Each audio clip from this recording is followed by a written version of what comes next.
Bismillahirrahmanirrahim. Assalamualaikum warahmatullahi wabarakatuh. Selamat siang teman-teman. Hari ini kita akan belajar mengenai beberapa materi pada pertemuan 9 ini ya. Minggu lalu kita sudah banyak belajar mengenai cara membaca ta'awudz, basmalah surah, dan lain sebagainya. Nah, hari ini kita akan melanjutkan materi. Teman-teman jangan lupa untuk menyiapkan alat tulis yang harus teman-teman catat karena ini materi yang cukup penting ya, yang harus teman-teman ketahui. Materi yang akan kita pelajari hari ini pada pertemuan ke-9 yaitu yang pertama ada idgham. Nah, teman-teman, hukum idgham ini bukan idgham bi gunnah, idgham bila gunnah, beda lagi ya. Ini namanya hukum idgham. Hukum idgham itu dibagi menjadi 3, yaitu ada yang namanya idgham mutamatsilain, idgham mutajanisain, dan idgham mutaqoribain. Mari kita bahas satu persatu. Yang pertama yaitu idgham mutamatsilain. Teman-teman bisa simak di sini ya. Idgham mutamatsilain adalah apabila ada dua huruf yang sama bertemu, baik itu sifatnya maupun mahrojnya sama. Nah, di mana huruf yang pertama itu dia berharokat sukun dan huruf yang keduanya itu hidup, dia memiliki hukum idgham mutamatsilain. Nah, di sini ada kecualinya teman-teman, dua huruf yang sama, yaitu kecuali ya, nun, mim, wawu. Kan kalau misalnya idgham mutamatsilain semua huruf, dua huruf bertemu, baik itu sama sifatnya maupun makrotnya, kecuali huruf-huruf yang 4 itu, huruf ya, huruf nun, huruf mim, dan huruf wawu. Nah, gimana teh cara bacanya ketika ada huruf atau itu hukum idgham mutamatsilain? Cara membacanya yaitu diidghamkan dengan tanpa dengung. Contoh, di sini teman-teman bisa simak ada huruf ba bertemu dengan huruf ba. Rib bi'asoka. Nah, jadi nggak perlu dibaca rib bi'a, nggak usah dipantulkan, tapi dia langsung masuk ke huruf selanjutnya. Rib bi'asoka. Jadi jatuhnya itu seperti ada tasydid di situ ya. Lanjut yang kedua. Fama robihat tiga tuh. Dia langsung seperti tasydid karena ada dua huruf yang bertemu. Itu dia teman-teman idgham mutamatsilain. Yang kedua yaitu ada hukum idgham mutajanisain. Kalau tadi idgham mutamatsilain dua huruf yang sama itu bertemu, nah sekarang kalau idgham mutajanisain yaitu apabila ada dua huruf yang sama makhrajnya. Kemarin kita sudah belajar mengenai makhrijul huruf dan sifatul huruf. Nah, idgham mutajanisain itu apabila ada dua huruf yang sama makhrajnya, dia itu bertemu tapi beda sifatnya, di mana huruf yang pertamanya itu sukun dan huruf yang keduanya itu hidup. Hurufnya itu ada 3 teman-teman, yaitu ada dal, ta, to, atau biasa saya singkat dengan ditato, dan itu boleh dibolak-balik. Maksudnya begini, ta bertemu dengan da, kemudian da bertemu dengan ta. Nah, itu boleh seperti itu. Itu hukum idgham mutajanisain.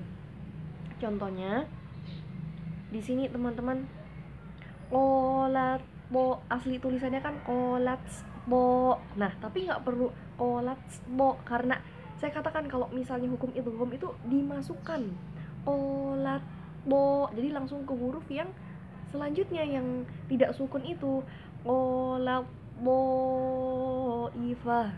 Kemudian yang kedua ada ini tulisannya abadtum. Di situ ada huruf dal bertemu dengan huruf ta ya. Nah, tapi bacanya nggak perlu abadtum, nggak perlu karena dimasukkan ke huruf selanjutnya. Jadi abadtum, huruf dalnya masuk ke huruf selanjutnya. Itu dia idgham mutajanisain ya teman-teman ya. Kemudian yang terakhir idgham yaitu ada idgham mutaqoribain. Nah, apa sih teh idgham mutaqoribain itu? Idgham mutaqoribain adalah apabila ada dua huruf yang berdekatan, baik itu mahrojnya maupun sifatnya, dimana sama huruf yang pertamanya itu sukun dan huruf yang keduanya itu adalah hidup. Hurufnya kalau ini sudah berpasangan, jadi tidak bisa dibolak-balik seperti idgham mutajanisain. Kalau idgham mutaqaribain sudah ada pasangannya. Huruf qaf bertemu dengan kaf, huruf lam bertemu dengan ro, huruf tha bertemu dengan za, huruf za bertemu dengan zo, dan huruf ba bertemu dengan ma. Cara baca gimana teh? Cara membacanya itu diidghamkan tanpa dengung. Yang lam bertemu dengan ro ya teman-teman ya. Di situ ada contoh tulisannya ul robbi, tapi lamnya sama, tidak dibaca. Ur robbi, ur robbi, langsung masuk ke huruf yang selanjutnya. Contoh lainnya, alam nakhluqkum, bukan, tulisannya itu qaf bertemu kaf. Nah itu qalqalahnya tidak perlu dibaca. Jadi alam nakhluqkum, tuh itu hamas karena huruf kaf itu hamas ya teman-teman ya.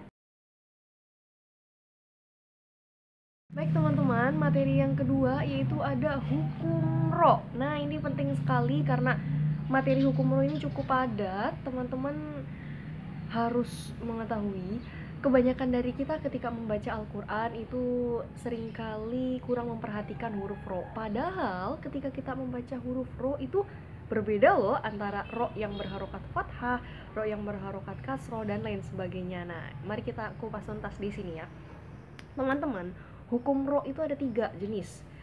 Yang pertama yaitu ro tafhim, yang kedua itu ro tarkik, dan yang ketiga itu ada jawazul wajhain. Nah jadi ro itu ada 3. Kita bahas yang pertama dulu yaitu ro tafhim. Tafhim itu artinya tebal. Jadi ro tafhim adalah ro yang dibaca tebal. Ro tafhim itu ciri-cirinya apa teh? Ada 5 di sini ro tafhim. Nanti saya simpan di sini ya teman-teman, silahkan difahami. Yang pasti ciri yang paling identik dengan ro tafkhim itu adalah ro-nya itu sendiri berharokat fathah atau dhammah. Jadi kalau ada ro fathah atau ro dhammah berarti dia hukumnya ro tafkhim. Ketika ada ro tafkhim, cara bacanya gimana? Cara bacanya itu teman-teman harus monyong. Ro karena dia tebal jadi dia harus monyong. Ro, ru, ro, ru. Itu ro tafkhim. Contoh di sini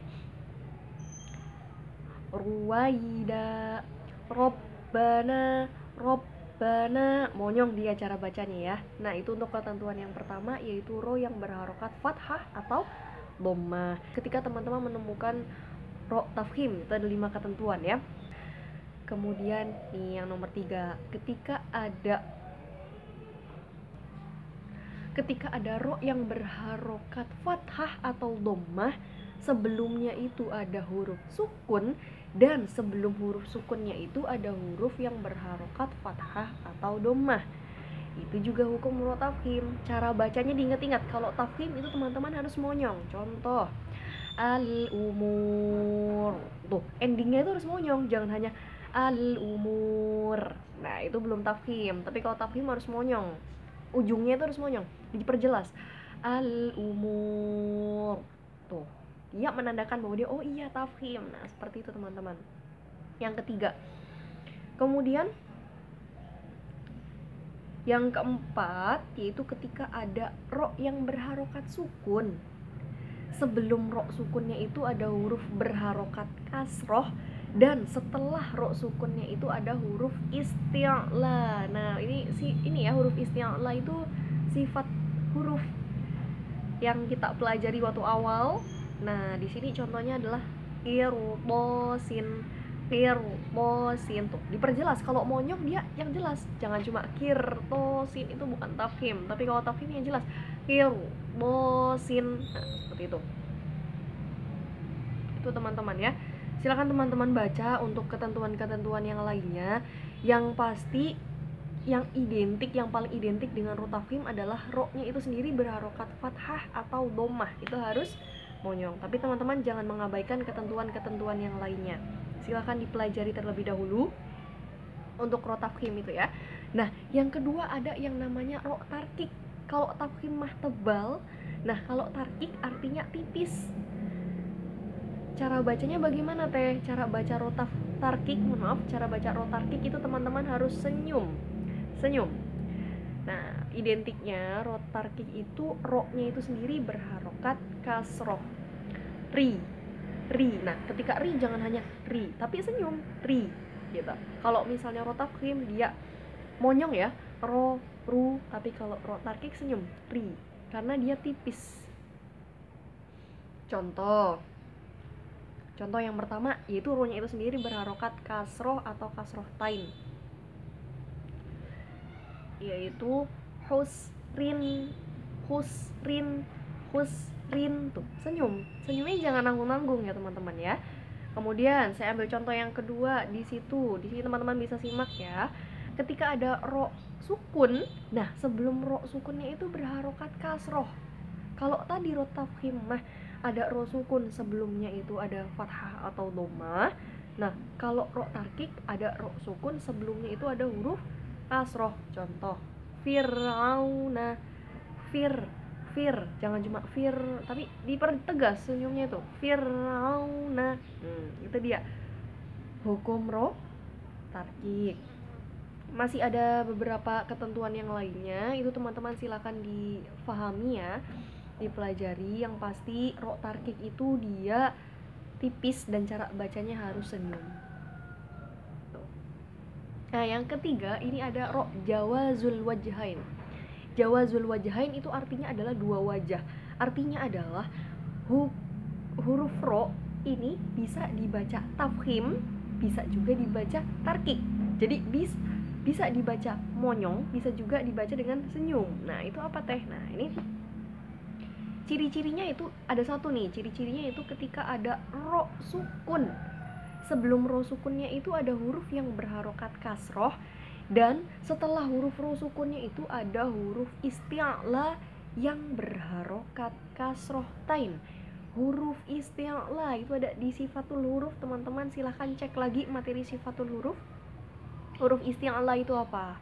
Huruf isti'la itu adalah huruf-huruf yang diantaranya ada ho, so, lo, ho, lo, dan tuh khusyodong, til. Contohnya apa teh yang huruf ro jawazul wajhain? Contohnya cuma ada satu dalam Al-Quran, cuma ada satu, yaitu kullu firqin. Nah, teman-teman perhatikan nih, kullu firqin itu ada ro sukun, firqin, ro sukun. Sebelum ro sukunnya itu ada huruf berharokat kasroh, dan setelah ro sukunnya kan firqin, ko itu kan huruf isti'la, dan ko-nya itu berharokat kasroh tain. Ingat, isti'lanya berharokat kasroh tain, firqin. Jadi dia boleh dibaca tebal, boleh juga dibaca tipis, boleh monyong, boleh senyum. Contoh yang bisa dibaca tafkhim ya, berarti kullu firqin, tuh monyong, kullu firqin. Nah, yang bisa dibaca tarkik kullu firqin. Jadi teman-teman ketika nanti membaca Al-Quran dan menemukan hukum ro jawazul wajhain atau bacaan kullu firqin ini bebas, boleh dibaca monyong, boleh dibaca tipis, karena dia hukumnya adalah dua wajah atau jawazul wajhain. Itu ya teman-teman ya, materi tentang ro. Memang sebetulnya materi hukum ro ini cukup padat dan banyak ya, makanya teman-teman silakan pelajari terlebih dahulu. Apabila ada yang masih bingung atau yang ingin ditanyakan, silakan ditanyakan ketika jam pembelajaran ya, karena ini materinya cukup padat. Jadi silakan teman-teman pelajari dulu. Kemudian materi yang ketiga yaitu ada yang namanya mim dan nun bertasydid. Nah, teman-teman, bukan sukun ya, tapi tasydid. Mim atau nun yang bertasydid itu dia punya nama. Namanya yaitu gunnah musyaddadah. Jangan cuma gunnahnya aja. Gunnah punya nama lengkap, itu namanya gunnah musyaddadah. Apa teh gunnah musyaddadah itu? Gunnah musyaddadah adalah ketika ada nun atau mim yang bertasydid. Innallaha, tuh nunnya bertasydid, tadi mim bertasydid, itu disebut bacaan gunnah musyaddadah. Ingat, gunnah musyaddadah itu hanya nun dan mim yang bertasydid. Nah, kemudian cara membaca gunnah itu teman-teman nggak hanya inna, enggak, tapi dia 2 kali lipat dari tasydid. Ini perlu diperhatikan teman-teman, membaca gunna itu 2 kali lipat dari tasydid, jadi harus lebih tebal.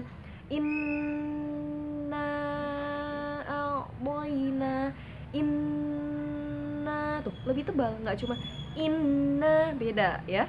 Amma, inna,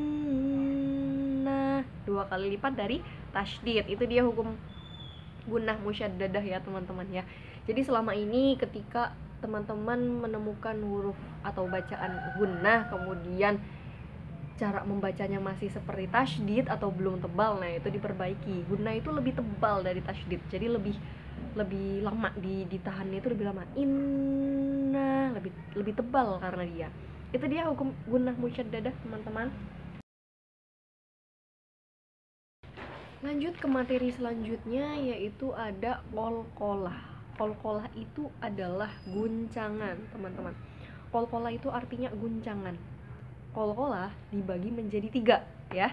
Qalqalah itu ada 3 jenis. Yang pertama yaitu ada qalqalah sugro, yang kedua qalqalah wusto, dan yang ketiga ada qalqalah kubro. Awas, qalqalah ada 3. Qalqalah sugro, wusto, dan kubro. Kita bahas satu persatu. Yang pertama yaitu ada qalqalah sugro. Sugro artinya kecil teman-teman. Oh ya, sebelum itu kita bahas dulu huruf qalqalah. Huruf qalqalah itu ada 5, yaitu ada huruf ba, jim, dal, to, dan qaf, atau kita singkat bajudi, toko. Nah, itu ada 5. Qalqalah itu artinya guncangan atau pantulan. Jadi teman-teman ketika nanti menemukan huruf yang kelima itu tadi, itu dia harus memantul bacanya. Tapi baca yang memantul itu hanya huruf qalqalah saja. Selain huruf qalqalah itu nggak boleh mantul ya. Jadi yang harus boleh memantul, yang hanya boleh memantul itu hanya huruf qalqalah. Selainnya tidak boleh memantul. Baik, kita lanjutkan tadi qalqalah sugro, yaitu apabila ada huruf qalqalah yang berharokat sukun asli, baik itu letaknya di tengah, di akhir, maupun ya pokoknya baik itu di depan maupun di akhir, yang penting sukun asli. Kata kuncinya adalah sukun asli. Dia adalah hukum qalqalah sugro. Contoh, teman-teman simak di sini ya. Lam yalid, lam yalid. Nah, itu kan dalnya sukunnya sukun asli ya, yang bulat itu. Lam yalid. Nah, pantulannya gimana teh? Ingat, qalqalah itu kan ada 3. Masing-masing ini pantulannya berbeda-beda. Kalau qalqalah sugro itu namanya juga artinya kecil, jadi pantulannya itu kecil dan langsung. Lam yalid, langsung mantul, jangan ditahan, jangan lam yalid, no, tapi dia langsung mantul. Lam yalid wa lam yulad, lam yalid. Jadi ketika teman-teman menemukan huruf qalqalah sugro yang sukunnya asli, mantulnya langsung ya, jangan lama-lama karena dia kecil pantulannya. Contoh lainnya, qad aflaha, qad, bukan qad, no, tapi langsung mantul. Qad aflaha. Oke, seperti itu teman-teman, qalqalah sugro. Yang kedua itu ada yang namanya qalqalah wusto. Qalqalah wusto itu artinya tengah. Apa tuh ciri-cirinya? Ciri-cirinya yaitu apabila ada huruf qalqalah di akhir kalimah. Awas, huruf qalqalahnya ada di akhir kalimah dan diwaqafkan tanpa tasydid. Artinya adalah gini, ketika teman-teman baca Al-Quran, di akhir ayat itu ada huruf qalqalah, baju di toko, salah satunya itu ada huruf qalqalah, dia itu tidak bertasydid huruf qalqalahnya. Jadi kalau di akhir kalimat dan tidak bertasydid namanya adalah qalqalah wusto. Oke, pantulannya gimana teh? Kalau misalnya qalqalah sugro pantulannya langsung, tapi kalau misalnya qalqalah wusto dia ditahan sebentar aja baru nanti dipantulkan. Contoh, Allahus somad, somad. Kalau sugro kode langsung, kode aflaha. Kalau misalnya qalqalah wusto dia ditahan sebentar aja, Allahus somad, sebentar. Nah, itu qalqalah wusto. Banyak qalqalah wusto di Al-Qur'an ya. Kemudian yang ketiga, teman-teman, yaitu ada yang namanya qalqalah kubro. Kubro artinya adalah besar. Nah, ciri-cirinya itu apabila ada huruf qalqalah di akhir kalimah diwakofkan dan bertasydid. Ini bedanya nih. Kalau qalqalah wusto tidak bertasydid, tapi kalau qalqalah kubro dia bertasydid. Pantulannya gimana teh? Pantulannya namanya juga kubro, jadi pantulannya besar, ditahannya itu lama. Contoh, tabat yada abi lahabi wa tab. Besar ya. Contoh lainnya, wa amilus sholihati wa tawashaw bil haqq. Tuh, pantulannya besar, bil haqq. Ditahan dulu. Nah, itu bedanya. Jadi seperti itu, antara qalqalah sugro, wusto, dan kubro itu dibedakan dari segi pantulannya. Oke, teman-teman silakan latih di rumah ya. Oke, barangkali ada teman-teman bertanya-tanya, teh kenapa sih qalqalah kok dibagi menjadi 3? Bukannya kebanyakan yang kita tahu qalqalah cuma ada 2 ya, sugro dan kubro. Nah, teman-teman perlu ketahui ini. Qalqalah dibagi menjadi 3 itu karena adanya unsur keadilan antara qalqalah sugro, wusto, dan kubro. Kenapa teh unsur keadilan? Ya, karena di akhir kalimah, huruf qalqalah di akhir kalimah itu ada yang bertasydid dia, ada juga yang tidak bertasydid. Kalau antara yang bertasydid dan yang tidak bertasydid itu disamakan, maka itu padahal berbeda gitu loh. Itu nggak bisa, padahal berbeda. Kalau misalnya pantulan yang dia yaitu tidak bertasydid di akhir kalimah dan tidak bertasydid, atau dalam hal ini dinamakan qalqalah wusto, yaitu pantulannya ditahannya sebentar saja gitu baru langsung dipantulkan. Tapi kalau qalqalah kubro yang memang dia bertasydid ya memang harus lama pantulannya. Kalau kedua itu disamakan ya nanti jatuhnya tidak adil. Makanya karena adanya unsur keadilan sehingga dibagi menjadi 3. Perbedaan ini terlihat pada qalqalah wusto dan kubro. Kalau sugro memang jelas pantulannya langsung, tapi kalau wusto dan kubro memang ini harus dibedakan meskipun memang hurufnya sama-sama di akhir kalimah, tetapi yang satu bertasydid dan yang satu tidak bertasydid itu harus dibedakan cara membacanya. Itu dia ya teman-teman ya. Jadi qalqalah itu ada 3. Baiklah teman-teman, mungkin sekian pembelajaran kita pada pertemuan 9 ini. Semoga bermanfaat, materinya cukup padat, bahkan sangat padat. Teman-teman silakan dicatat dan jangan lupa apabila ada yang ingin ditanyakan, silakan ditanyakan pada saat jam pembelajaran. Apapun yang teman-teman masih bingung, silakan ditanyakan. Terima kasih, kurang dan kurangnya dari saya mohon maaf. Wassalamualaikum warahmatullahi wabarakatuh.